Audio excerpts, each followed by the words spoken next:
kematian tidak mengenal sehatkah, sakitkah, tidak mengenal keadaan kita. Sebab berapa banyak orang yang sehat meninggal, orang yang sakit justru panjang umur. Kata Nabi, nanti di hari kiamat itu ada orang yang kaget melihat catatan amal. Kenapa kaget? Dia merasa di dunia banyak maksiat. Ketika diberikan catatan amal, loh kok banyak pahala? Kaget dia. Kaget. Sebaliknya orang yang hidupnya suka menyusahkan orang, di dunia dia pun akan disusahkan oleh Allah, ditambah lagi susah di akhirat. Wal iyadzu billah.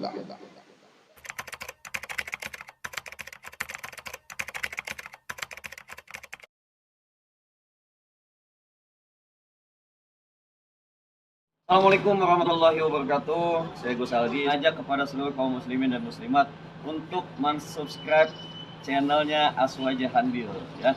Like, subscribe, komen semua video yang ada di sana dan kalian share, semoga bermanfaat. Juga akun Facebooknya Aswaja Handil, kalian follow dan kalian berteman di sana. Semoga ini menjadi wasilah kita semua semakin dekat dan mencintai Nabi Muhammad SAW. Assalamualaikum warahmatullahi wabarakatuh. Salam Nabi Muhammad.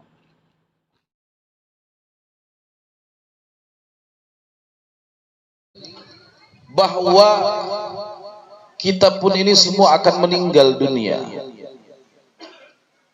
Kita semua akan meninggalkan segala kenikmatan yang ada, tinggal kita tanya pada diri kita bekal apa yang sudah kita siapkan. Bekal apa yang akan kita bawa menghadap kepada Allah Subhanahu wa taala. Al-Imam Syafi'i dalam syairnya beliau mengatakan, tazul anid dunya fa innaka la tadri idza janna al-lailu hal ta'ishu ila al-fajr.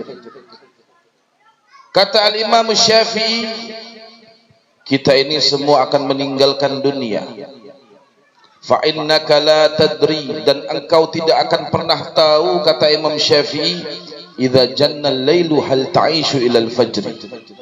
Ketika datang waktu malam, engkau tidak akan pernah tahu apakah kau akan hidup sampai waktu subuh. Ketika datang waktu malam, kata Imam Syafi'i, engkau tidak akan pernah tahu apakah umurmu masih panjang sampai pagi. Makanya kita diajarkan oleh Nabi Muhammad sallallahu alaihi wasallam, ketika bangun tidur kita mengucapkan alhamdulillah. Kenapa kita baca alhamdulillah?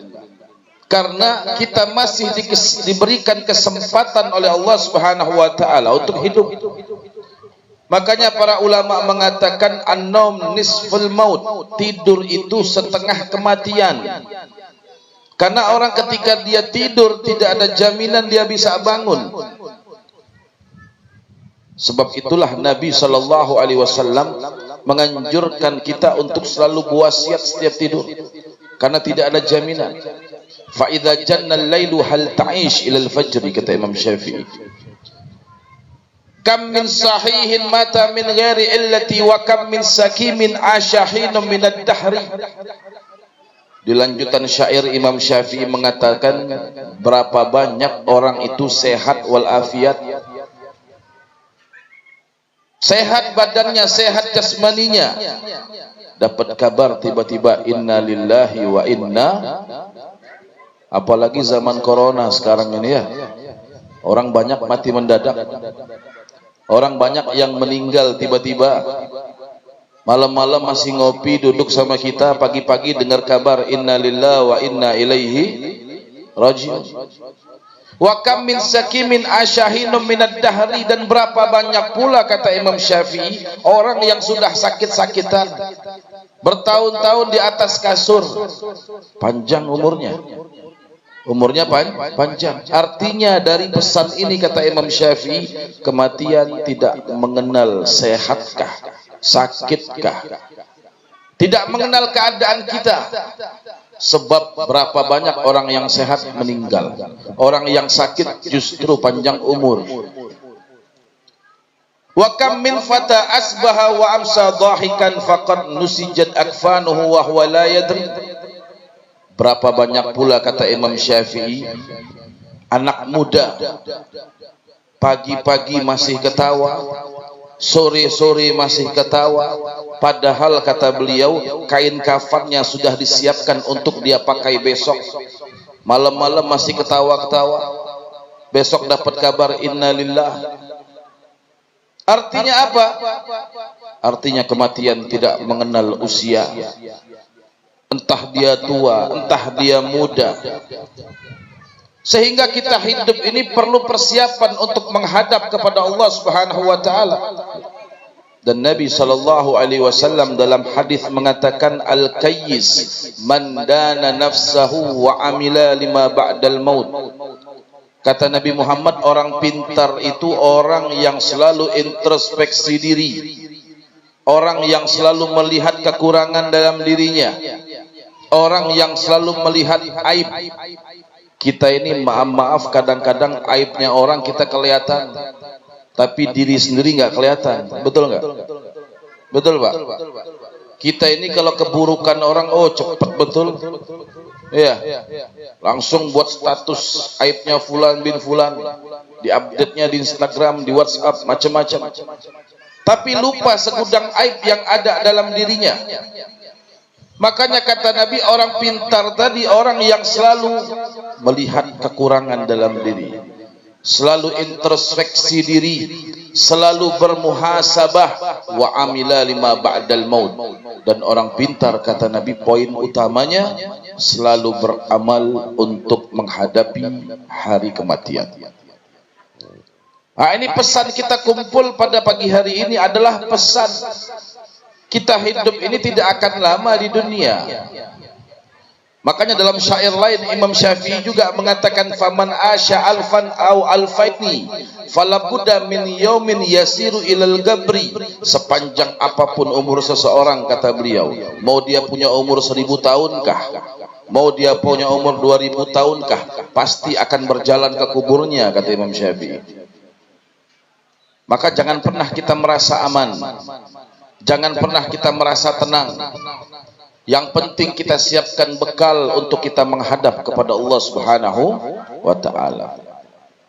Maka yang kita lakukan pada pagi hari ini adalah suatu ungkapan bakti kepada orang tua, khususnya sahibul bait, sahibul hajat. Ketika kita mendoakan orang tua kita yang sudah meninggal, keluarga kita yang sudah meninggal, karena itu yang mereka butuhkan. Nabi sallallahu alaihi wasallam dalam hadis menyatakan idza mata ibnu adam in qata'a amaluh. Ketika meninggal itu manusia kata Nabi terputus segala amalnya illa min thalath, kecuali 3 hal. Kecuali 3 hal kata Nabi Muhammad sallallahu alaihi wasallam. Salah satunya yang dikatakan waladun salih yad'ulah. Seorang anak yang selalu mendoakan orang tua.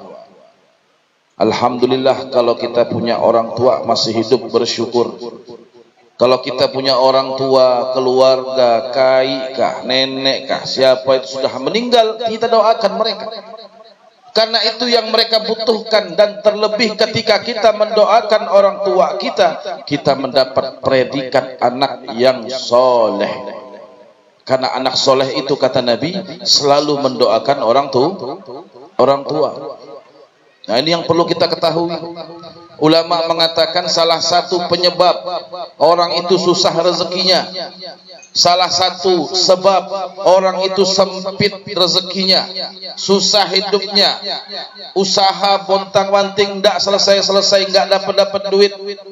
Apa sebabnya? Salah satunya kata ulama, jarang mendoakan orang tua. Kita meninggalkan doa untuk orang tua kita mempersempit rezeki kita. Makanya kita kalau punya orang tua baik yang masih hidup, terutama mereka yang masih hidup, mudah-mudahan Allah panjangkan umur orang tua kita, amin. Yang sudah meninggal mudah-mudahan Allah ampuni, amin. Kita selalu doakan untuk mereka. Disitulah nanti Allah akan memberikan rezeki, kemudahan untuk kita ketika kita mendoakan orang tua kita.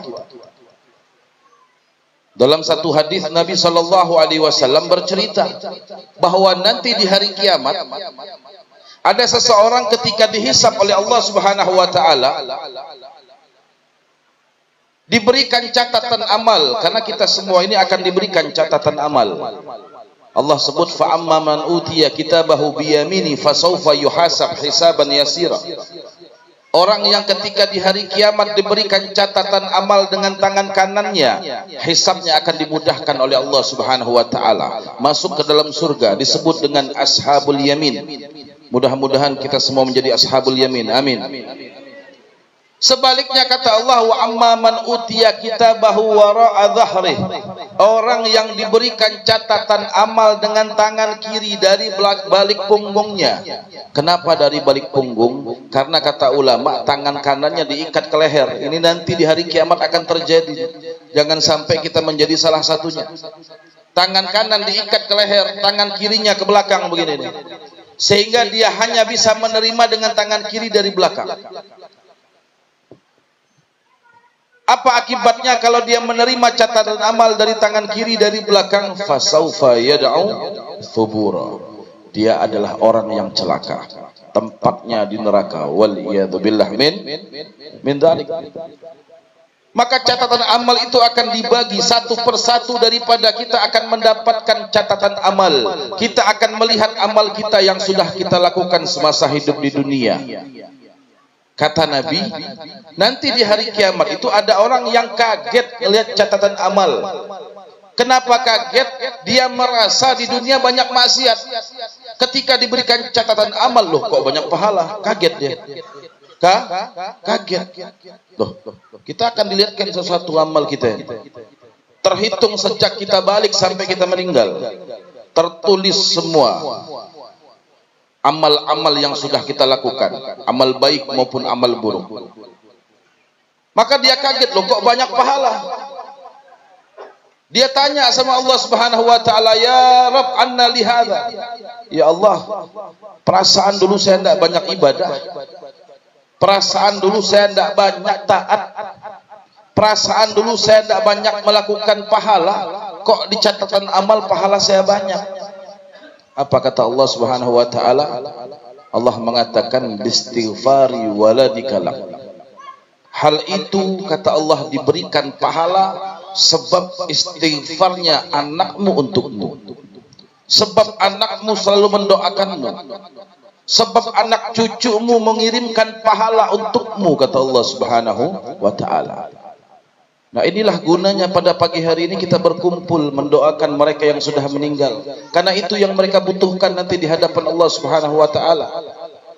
Terlebih lagi orang kalau membuat acara haul, tahlil, apapun itu, pasti kita pulang itu diberikan bekal. Iya. Apa? Sedekah. Banyak sedekahnya, memberi makan orang yang hadir, luar biasa pahalanya. Dikatakan oleh Al-Imam Syekh Abdul Qadir Al-Jailani, beliau mengatakan lugmah qada fi famil ja'i afdal min bina'i alfi jami'. Kata Syekh Abdul Qadir Jailani mengatakan satu suap yang kau berikan kepada orang yang lapar itu pahalanya lebih besar daripada membangun 1000 masjid. Saya mau tanya hari ini pagi-pagi sekarang nih ya, apalagi bawaan adem cuaca hujan ini bawaan lapar biasanya. Betul? Lapar nggak? Lapar nggak Pak? Ibu-ibu apalagi itu sudah lapar semua muka-mukanya ya. Selesai acara kita akan dijamu, diberikan makan. Satu suap masuk ke perut kita, ke mulut kita, itu pahalanya lebih besar daripada membangun 1000 masjid. Orang setiap buat acara, pernah nggak kita makan diundang ke satu acara, makan cuma satu suap? Pernah? Pernah nggak Pak? Nggak pernah. Kita makan luar biasa, berapa suap? Kalau misalkan, contoh saja, diberikan kotakan, berapa suap kotakan? 10 suap ada? Lebih? 20 suap? Kurang lebih ya? Satu kotak, kalau dia bawa pulang 2 kotak, ya kan? Bawa pulang 3 kotak, kan biasa gitu tuh. Kalau ada lebih-lebih dibawa pulang. Belum kalau dia nambah makannya. Berapa suap yang masuk ke dalam mulutnya? Satu suap diganjar oleh Allah Subhanahu wa taala pahala 1000 masjid. Kita niatkan untuk orang-orang tua kita, untuk keluarga kita yang meninggal. Gimana nggak besar pahalanya? Kita sedekah itu niatkan untuk mereka. Ada sini yang pernah bangun 1000 masjid? Orang sini ada yang bangun 1000 masjid? Ada. Orang paling kaya di sini 100 masjid ada? Nggak ada. 10 masjid lah, 10. Nggak ada juga. 1. Ada. Patungan lagi ya? 1 pun patungan kita bangun masjid. Rame-rame. Proposal ke sana, proposal ke sini. Belum tentu kita bangun 1 masjid. 1 suap kita berikan sedekah kepada orang lapar, itu lebih besar daripada 1000 masjid tadi. Makanya kalau datang ke acara pas lapar-lapar ya, biar besar pahala tuan rumah nanti. Betul nggak? Nah itu hikmah yang Allah berikan di balik kita mengadakan acara-acara seperti ini. Kita memberikan sedekah, niatkan untuk orang-orang yang sudah meninggal. Kapanpun kita bersedekah, baik sedekah dalam acara, dalam keseharian kita bersedekah. Kalau kita punya orang tua, keluarga, siapapun yang sudah meninggal mereka, niatkan buat mereka. Kata ulama, kita dapat, mereka dapat. Kalau kita nggak niat, cuman kita sendiri yang dapat. Tapi kalau kita niatkan sedekah apapun untuk mereka yang sudah meninggal, kita dapat yang masih hidup ini, dan mereka pun akan mendapatkan pahala dari Allah Subhanahu wa ta'ala.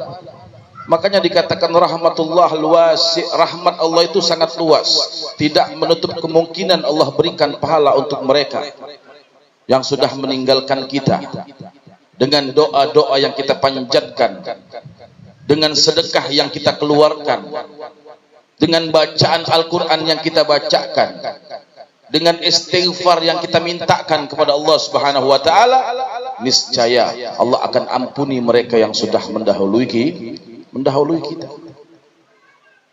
Makanya nikmat dari Allah Subhanahu wa ta'ala berbeda, karena kita semasa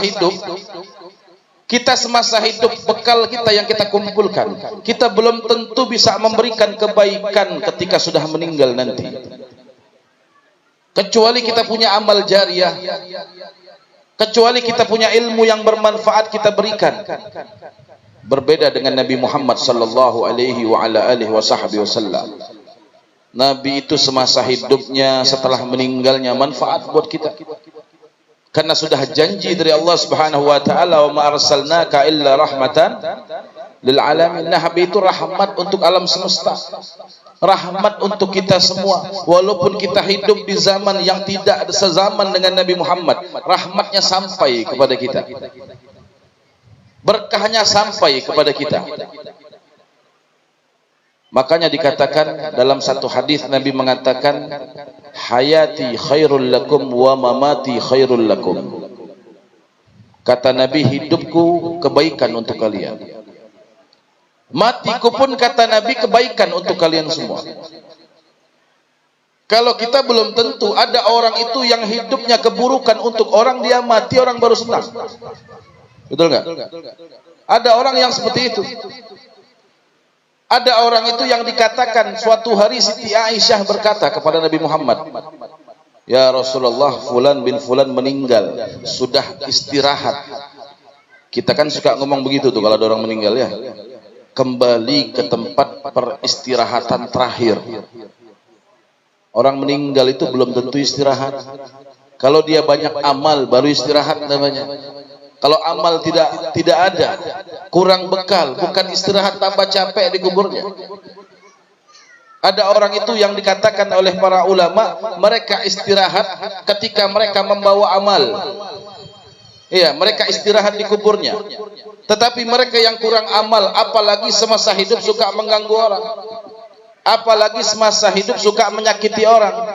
Ketika dia meninggal, bukan dia yang istirahat, orang yang istirahat. Orang istirahat dari kejahatannya, tapi dia di kuburnya wal iyadzubillah diadab oleh Allah Subhanahu wa ta'ala. Nah, kita ini punya kehidupan berbeda-beda, macam-macam. Ada orang yang hidupnya bermanfaat, dikatakan oleh Nabi, khairun nas anfa'uhum linnas. Sebaik-baik orang itu yang memberikan manfaat untuk orang banyak. Makanya kita hidup ini bagaimana caranya biar kita bisa memberikan manfaat untuk orang, biar orang bisa dapat manfaat dari kita. Itu yang harus kita pikirkan dan akan menjadi bekal yang akan kita bawa menghadap kepada Allah Subhanahu wa taala. Apa kira-kira bekal kita? Manfaat. Macam-macam orang bisa ngasih manfaat. Ada orang yang bermanfaat dengan ilmunya, para ustadz, para guru-guru kita, Masya Allah. Mereka memberikan manfaat dengan ilmunya. Makanya para ulama itu dikatakan jasad mereka dikubur, tapi sebutan nama mereka selalu hidup. Selalu hidup. Berbeda orang kalau enggak punya ilmu. Fa'ajzaduhum qoblal kuburi kuburu. Jasad mereka sebelum masuk kubur sudah kayak kuburan, kata ulama. Kenapa? Tidak ada manfaat hidupnya. Hidupnya bermanfaat, meninggal pun dikenang. Kalau mereka yang memiliki ilmu, membawa ilmu Allah, menyebarkan ilmu Nabi Muhammad sallallahu alaihi wasallam. Ada orang yang bermanfaat dengan hartanya. Semasa hidup harta banyak dia bangun masjid. Semasa hidup harta banyak dia bantu para janda yang tidak mampu. Semasa hidup dia banyak harta, dia berikan santunan kepada anak yatim yang tidak mampu. Karena tidak semua anak yatim tidak mampu, betul? Tidak semua janda itu tidak mampu. Makanya orang kalau bilang janda itu dapat zakat atau tidak? Dapat nggak, Pak? Hah? Anak yatim dapat zakat nggak? Tergantung. Kalau janda kaya ya nggak dapat. Iya. Anak yatim kaya nggak dapat. Yang zakat itu bukan soal statusnya janda atau anak yatim, bukan, ketidakmampuannya. Ada anak yatim tapi kaya. Bapaknya punya 10 perusahaan, meninggal warisan buat dia semua, nggak dapat zakat. Tapi ketika mereka tidak mampu, kita santuni. Itulah yang diamalkan oleh baginda Nabi Muhammad. Disebut dalam kitab Sintud Durar yang tadi kita baca maulidnya. Nabi itu seseorang yang dikatakan oleh Al-Habib Al-Habsyi wa huwal Abu Syafiqur Rahim bil yatim wal armalah. Nabi itu penyayang kepada anak-anak yatim dan janda-janda yang tidak mampu dibantu oleh baginda Nabi Muhammad sallallahu alaihi wasallam. Orang yang memberikan manfaat dengan harta. Ada orang minta dikasih. Ada orang tidak mampu dibantu. Apalagi kita hidup suka memudahkan orang, luar biasa. Dapat doa dari Nabi Muhammad sallallahu alaihi wasallam. Orang semasa hidup suka memudahkan orang, segala urusan dimudahkan Allah Subhanahu wa taala. Urusan dunianya, terlebih lagi nanti urusan akhirat. Sebaliknya orang yang hidupnya suka menyusahkan orang, di dunia dia pun akan disusahkan oleh Allah, ditambah lagi susah di akhirat. Wal iyadzu billah. Makanya orang yang bermanfaat dengan hartanya, dengan membantu orang, dia sedekahkan hartanya, dia titip sebelum meninggalnya, sehingga nanti harta itu akan diambil lagi nanti di akhirat. Dia mendapatkan dari pahala yang begitu banyak. Itulah yang disebut ghaniyun syakir, orang kaya yang bersyukur. Hartanya bermanfaat buat orang banyak. Bantu orang sana sini luar biasa. Terlebih orang yang dermawan itu hebat. Karena itu sifat Nabi Muhammad sallallahu alaihi wa ala alihi wasallam, memiliki sifat kedermawanan. Karena orang kalau mau dermawan itu nggak harus nunggu kaya. Orang mau sedekah nggak harus nunggu kaya. Tapi kalau orang kaya sedekahnya luar biasa. Hartanya bermanfaat, hidupnya bermanfaat. Bisa memberikan manfaat melalui harta. Ada orang yang bermanfaat dengan tenaga. Dia punya ilmu tidak punya, harta tidak punya, tapi dia punya tenaga. Setiap hari bersih-bersih masjid, setiap hari ngepel musola, tidak mengharap gaji, tidak mengharap dikasih duit. Susah kita mau cari orang seperti itu sekarang. Setiap hari dia cari amal dengan tenaga yang dia lakukan. Karena kita ini untuk mencari amal ibadah kebaikan sangat gampang. Dalam hadis Nabi sallallahu alaihi wasallam bersabda, al-iman bid'ah wa sab'una syu'bah. Keimanan kita ini, kata Nabi, ada 70 sekian lebih cabang keimanan kita. Artinya amal-amal yang kalau kita lakukan itu menandakan keimanan seseorang. Adnaha imatatul adza anit tariq. Yang paling rendahnya kata Nabi Muhammad, kita menghilangkan sesuatu yang mengganggu pengguna jalan. Nah, itu salah satu. Contoh misalkan kita lihat di jalan ada paku, ya, kita pinggirkan pinggir jalan biar tidak mengguna pengguna jalan. Itu kan cukup dengan tenaga saja, nggak perlu kita keluar duit. Pinggirkan itu paku misalkan. Ada kulit pisang tengah jalan, kita sampingkan biar tidak ganggu pengguna jalan. Menghilangkan segala gangguan-gangguan di jalan, itu kata Nabi bagian daripada keimanan seseorang.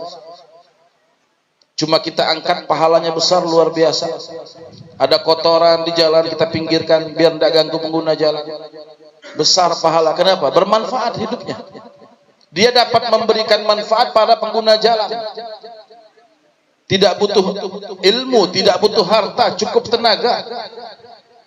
Kita akan mendapatkan pahala dari Allah Subhanahu wa ta'ala. Makanya kita memberikan manfaat kepada orang semasa hidup kita. Tadi banyak cara, banyak macamnya. Tinggal kita ini diberikan akal oleh Allah Subhanahu wa ta'ala. Kita gunakan agar kita bisa menggunakan cara bagaimana hidup kita ini bermanfaat. Bagaimana kita bisa memberikan manfaat kepada orang banyak. Itu yang diajarkan oleh Nabi Muhammad sallallahu alaihi wa ala alihi wasallam. Sehingga ketika meninggal mendapatkan pahala dari Allah Subhanahu wa taala. Nah, itu bakti kita sama orang tua. Orang tua meninggal kita doakan. Kita punya kakek nenek meninggal kita doakan. Karena kakek nenek sampai ke atas itu semua orang tua kita. Bukan tugas anak langsung, cucu-cucu, semua itu tugas mereka. Menunjukkan bakti mereka kepada yang sudah meninggal. Orang tuanya, kainya, neneknya, semua. Karena itu bagian daripada bakti kepada orang tua. Makanya kata ulama, kita bakti kepada orang tua itu bukan hanya semasa hidup saja. Tidak sebatas ketika mereka hidup. Kita berbuat baik kepada mereka, entah dia orang tua kita langsung, keluarga kita, siapapun mereka, setelah meninggal mereka pun mampu kita berikan kebaikan buat mereka. Mampu kita bakti kepada mereka. Salah satunya kata Nabi sallallahu alaihi wasallam dengan cara kita menyambung kembali silaturahim kepada orang-orang tua kita atau teman-teman orang tua kita yang sudah meninggal. Oh, abah saya dulu semasa hidup dekat sama fulan bin fulan, datangin.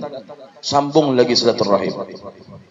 Oh, dulu kai saya suka ke rumah fulan bin fulan, datangin, sambung lagi silaturahim. Itu bagian daripada bakti kepada orang tua yang sudah meninggal. Bukan hanya dengan sedekah, tapi dengan cara-cara yang lain pun mampu kita lakukan.